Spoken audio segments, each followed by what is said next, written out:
نماز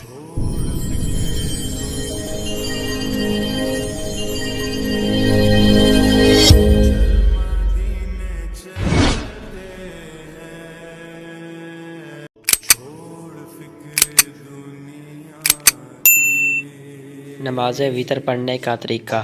نماز پڑھنے کا طریقہ یہ ہے کہ 2 رکعتیں پڑھ کر بیٹھ جائیں اور عبدہ و رسولہ تک اتحیات پڑھ کر کھڑے ہو جائیں، پھر تیسری رکعت میں الحمدللہ اور سورت سے فارغ ہو کر اللہ اکبر کہتا ہوا کانوں تک اٹھائیں اور پھر قاعدے کے مطابق ہاتھ باندھ کر دعائے قنوت پڑھیں۔ اس کے بعد رکوع میں جائیں اور باقی نماز پوری کریں۔ دعائے قنوت۔ بسم اللہ الرحمن الرحیم۔ اللہم انا نستعینک ونستغفرک ونؤمن بک ونتوکل علیک ونثنی علیک الخیر ونشکرک ولا نکفرک ونخلع ونترک من یفجرک۔ اللہم ایاک نعبد ولک نصلی ونسجد والیک نسعی ونحفد ونرجو رحمتک ونخشى عذابک ان عذابک بالکفار ملحق۔